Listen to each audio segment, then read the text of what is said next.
आप सभी को प्रभु यीशु के नाम में जय मसीह की स्वागत करते हैं। फिर से आपका एक न्यू वीडियो में। मेरे भाई मेरे बहनों, यदि आप इस प्रेयर को, इस वचन को ऑनलाइन सुन रहे हैं तो अंत तक जरूर बने रहिए। और आप इस चैनल पे नए आए हैं तो चैनल को लाइक शेयर सब्सक्राइब जरूर करें, ताकि आपके पास हर वीडियो का नोटिफिकेशन पहले पहुंच सके। तो आइए हम प्रभु के कुछ वचन के द्वारा प्रभु से हम प्रार्थना करेंगे और मैसेज से सीखेंगे कि प्रभु हमें क्या सिखाना चाहता है।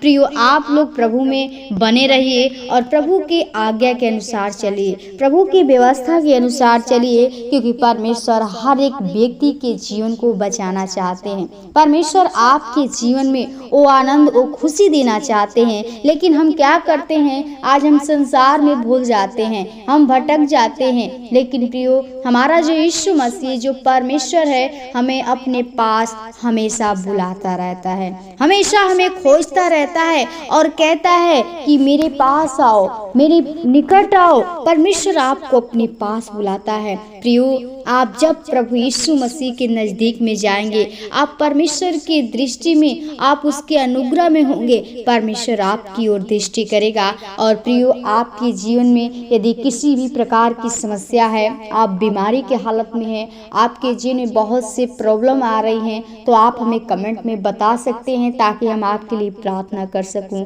क्योंकि प्रियो, आप जब तक हमें नहीं बताएंगे तब तक हम आपके बारे में कुछ नहीं जान सकते। इसलिए आप हमेशा अपने बातों को हमारे इस चैनल पे शेयर करिए, ताकि हम आपके बातों को, आपके जीवन के मार्ग को हम बता सके, ताकि प्रभु आपकी आत्मा को बचाए। क्योंकि परमेश्वर हर एक लोगों से प्रेम करता है और हर एक लोगों को जीवन देना चाहता है। तो प्रियो, आप लोग यीशु मसीह पे विश्वास करिए, भरोसा करिए, क्योंकि जो सिर्फ यीशु ही मसीह है जो आपको जीवन दे सकता है, आपको आनंद दे सकता है, आपको खुशी दे सकता है। यदि आपके परिवार में, आपके घर में, आपके खेती गृहस्थी में यदि किसी प्रकार की समस्या है, आपके घर परिवार में झगड़े रगड़े होते हैं, तो आप हमें कमेंट में बताइए, हम आपके लिए प्रार्थना करेंगे। और हम चाहते हैं कि आप भी हमारे साथ इस प्रार्थना में जुड़कर प्रभु यीशु मसीह से प्रार्थना करिए। अपने हर बातों को परमेश्वर के सामने खोल कर कहिए, क्योंकि वह कहता है कि अपने मन की सारी बातें खोलकर यहोवा से कहो। तो प्रियो, आप लोग प्रभु यीशु मसीह से अपनी सारी बातें को खोलकर उससे कहिए। और आइए हम वचन के द्वारा प्रभु से प्रार्थना करेंगे, और आप भी इस प्रार्थना में जरूर जुड़िए। तो आइए हम वीडियो को देर नहीं करेंगे, शुरू करेंगे और प्रभु के चरणों में चलेंगे। हे परमेश्वर, मेरा उद्धार कर, मैं जल में डूबा जाता हूँ, मैं बड़े दलदल में धंसा जाता हूँ और मेरे पैर कहीं नहीं रुकते। मैं गहरे जल में आ गया और धारा में डूबा जाता हूँ। मैं पुकारते पुकारते थक गया, मेरा गला सूख गया है। अपने परमेश्वर की बाट जोहते जोहते मेरी आंखें धुंधली पड़ गई हैं। जो अकारण मेरे बैरी हैं, वे गिनती में मेरे सिर के बालों से अधिक हैं। मेरे विनाश करने वाले जो व्यर्थ मेरे शत्रु हैं, वे सामर्थी हैं। इसलिए जो मैंने लूटा नहीं, वह भी मुझको देना पड़ा। हे परमेश्वर, तू तो मेरा मूर्खता को जानता है और मेरे दोस्त तुझसे छिपे नहीं हैं। हे प्रभु, हे सेनाओं के यहोवा, जो तेरी बाट जोहते हैं, उनकी आशा मेरे कारण न टूटे। हे इस्राएल के परमेश्वर, जो तुझे ढूंढते हैं, उनका मुंह मेरे कारण काला न हो। तेरी ही कारण मेरी निंदा हुई है और मेरा मुंह लज्जा से ढपा है। मैं अपने भाइयों के सामने अजनबी हुआ और अपने सगे भाइयों की दृष्टि में परदेशी ठहरा हूँ, क्योंकि मैं तेरी भवन की धूल में जलते जलते भस्म हुआ।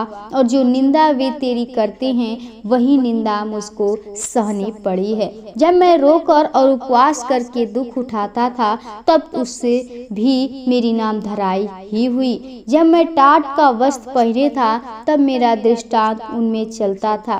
फाटक के पास बैठने वाले मेरे विषय बातचीत करते हैं और मदिरा पीने वाले मुझ पर लगता हुआ गीत गाते हैं। परंतु हे यहोवा, मेरी प्रार्थना तो तेरी प्रशंसा के समय हो रही है। हे परमेश्वर, अपनी करुणा की बहुतायत से और बचाने की अपनी सच्ची प्रतिज्ञा के अनुसार मेरी सुन ले। मुझको दलदल में से उबार की मैं धंस न जाऊं, मैं अपने बैरियों से और गहरे जल में से बच जाऊं।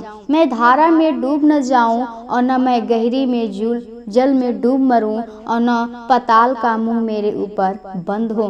हे यहोवा मेरी सुन ले, क्योंकि तेरी करुणा उत्तम है। अपनी दया की बहुतायत के अनुसार मेरी ओर ध्यान दे। अपने दास से अपना मुंह न मोड़, क्योंकि मैं संकट में हूँ। फुर्ती से मेरी सुन ले, मेरे निकट आकर मुझे छुड़ा ले। मेरे शत्रुओं से मुझको छुटकारा दे। मेरी नामधराई और लज्जा और अनादर को तू जानता है। मेरे सब द्रोही तेरे सामने हैं। मेरा हृदय नामधराई के कारण फट गया और मैं बहुत उदास हूँ। मैंने किसी तरस खाने वाले की आशा तो की, परंतु किसी को न पाया, और शांति देने वाले को ढूंढता तो रहा, परंतु कोई न मिला। लोगों ने मेरे खाने के लिए इंद्रायण दिया और मेरी प्यास बुझाने के लिए मुझे सिरका पिलाया। उनका भोजन उनके लिए फंदा हो जाए और उनके मुख सुख के समय जाल बन जाए। उनकी आंखों पर अंधेरा छा जाए ताकि वे देख न सके, और तू उनकी कटी को निरंतर कपाता रह। उनके ऊपर अपना रोष भड़का और तेरे क्रोध की जांच आँच उनको लगे। उनकी छावनी उजड़ जाए, उनके डेरों में कोई न रहे, क्योंकि जिसको तूने मारा वे उसके पीछे पड़े हैं, और जिसको तूने घायल किया वे उनकी पीड़ा के चर्चा करते हैं। उनके अधर्म पर अधर्म बढ़ा और वे तेरी धर्म को प्राप्त न करें। उनका नाम जीवन की पुस्तक में से कटा जाए और धर्मियों के संग लिखा न जाए। परंतु मैं तो दुखी और पीड़ित हूँ, इसलिए हे परमेश्वर तू मेरा उद्धार करके मुझे ऊंचे स्थान पर बैठा। मैं गीत गाकर तेरे नाम की स्तुति करूँगा और धन्यवाद करता हुआ तेरी बड़ाई करूँगा। हे यहोवा, यह यहोवा को बैल से अधिक, वरन सिंह और खुर वाले बैल से भी अधिक भाएगा। नम्र लोग उसे देखकर आनंदित होंगे।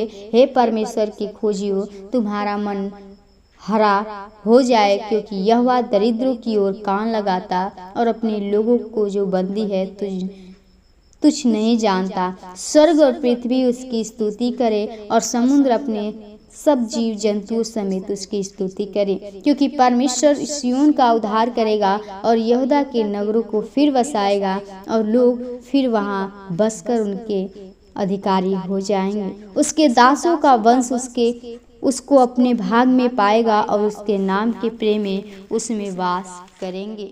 आमीन।